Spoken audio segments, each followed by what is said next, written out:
ಹೊನ್ನಾವರ ತಾಲೂಕಿನ ನಗರಬಸ್ತಿ ಕೆರೆಯ ಗೇರುಸೊಪ್ಪ ಸೀಮೆಯ ಮುಖ್ಯ ಪ್ರಾಣ ದೇವರ 18ನೇ ವರ್ಷದ ಬ್ರಹ್ಮರಥೋತ್ಸವ ಇದೇ ಡಿಸೆಂಬರ್ 8ರಂದು ನಡೆಯಲಿದೆ ಎಂದು ದೇವಸ್ಥಾನದ ಪ್ರಧಾನ ಅರ್ಚಕರಾದ ಸುರಾಲು ಚಂದ್ರಶೇಖರ್ ಭಟ್ಟರು ತಿಳಿಸಿದ್ದಾರೆ.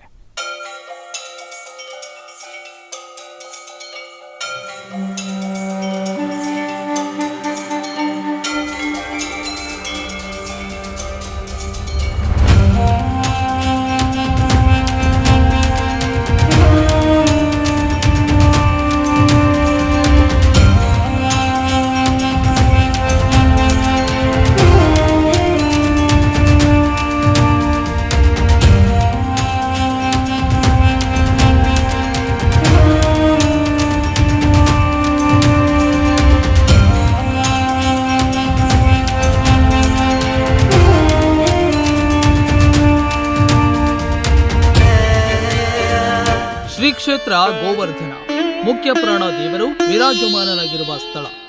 ಗೇರುಸೊಪ್ಪ ಸೀಮೆಯ ದೇವರಾಗಿ ಸರ್ವರಿಂದಲೂ ಪೂಜಿಸಲ್ಪಡುವ ಈ ಆಂಜನೇಯ ಭಕ್ತರು ಬೇಡಿದ್ದನ್ನ ಕರುಣಿಸುವ ಭಾಗ್ಯದಾತ. ಪುರಾತನ ಕಾಲದಿಂದಲೂ ಗೇರುಸೊಪ್ಪ ಸೀಮೆಯವರಿಂದ ಆರಾಧಿಸಿಕೊಂಡು ಬಂದಿರುವ ಈ ಕ್ಷೇತ್ರದ ಮಹಿಮೆ ಅಪಾರವಾದದ್ದು.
ಈ ಕ್ಷೇತ್ರವನ್ನು ನಂಬಿ ನಡೆಯುವ ಭಕ್ತರನ್ನು ಮಹಾಬಲ ಪರಾಕ್ರಮಿ ರಾಮದೂತ ಆಂಜನೇಯ ಕಣ್ಣ ರೆಪ್ಪೆಯಂತೆ ನೋಡಿಕೊಳ್ತಾನೆ. ಶ್ರೀ ಕ್ಷೇತ್ರ ಗೋವರ್ಧನದಲ್ಲಿ ನೆಲೆಸಿರುವ ಈ ಮುಖ್ಯ ಪ್ರಾಣ ದೇವರು ಕ್ಷಿಪ್ರ ಫಲದಾಯಕನಾಗಿದ್ದಾನೆ. ತನ್ನ ಭಕ್ತರ ಅಲ್ಪ ಸೇವೆಯಿಂದಲೂ ತೃಪ್ತನಾಗುವ ಅಂಜನಾಗರ್ಭ ಸಂಭೂತಾಯ ತನ್ನ ಭಕ್ತರ ಬೇಕು ಬೇಡಗಳನ್ನ ಅರ್ಥೈಸಿಕೊಂಡು ಅದನ್ನ ಸಕಾಲಕ್ಕೆ ಈಡೇರಿಸುವ ಮಾತೃ ಹೃದಯದ ಕಾಮಧೇನುವಾಗಿ ನೆಲೆಸಿದ್ದಾನೆ.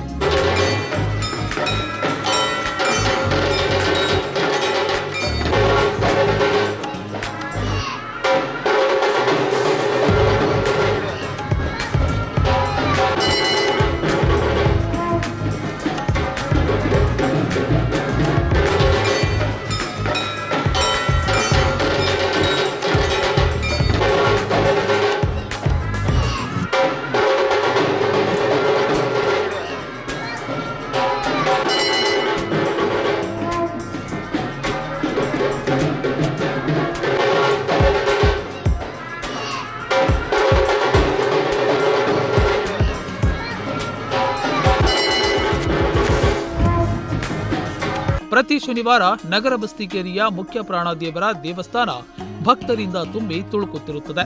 ಪೌರಾಣಿಕ ಹಿನ್ನೆಲೆಯಿರುವ ಗೇರುಸೊಪ್ಪ ಸೀಮೆಯ ಶ್ರೀ ಮುಖ್ಯ ಪ್ರಾಣದೇವರ 18ನೇ ವರ್ಷದ ಬ್ರಹ್ಮರಥೋತ್ಸವ ಇದೇ ಡಿಸೆಂಬರ್ 8ರಂದು ವಿಜೃಂಭಣೆಯಿಂದ ನಡೆಯಲಿದೆ ಎಂದು ಪ್ರಧಾನ ಅರ್ಚಕರಾದ ಸುರಾಲು ಚಂದ್ರಶೇಖರ್ ಭಟ್ಟರು ತಿಳಿಸಿದ್ದಾರೆ.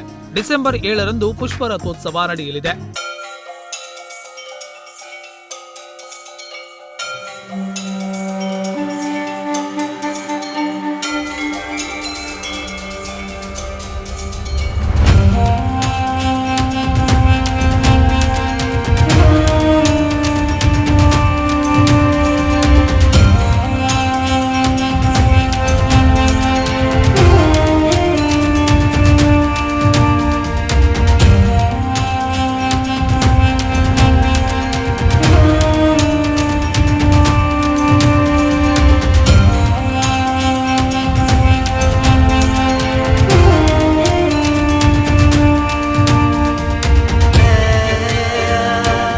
ಗೇರುಸೊಪ್ಪ ಸೀಮೆಯ ಮುಖ್ಯ ಪ್ರಾಣ ದೇವರ ಜಾತ್ರಾ ಮಹೋತ್ಸವದ ಮತ್ತೊಂದು ವಿಶೇಷತೆ ಏನೆಂದರೆ ವನಸಿರಿ ಪ್ರಿಯನಾದ ಅಂಜನಿ ಪುತ್ರನ ಹೆಸರಿನಲ್ಲಿ ಪರಿಸರ ಸಂರಕ್ಷಣೆಯ ಸಂದೇಶವನ್ನ ಸಾರಲಾಗುತ್ತದೆ.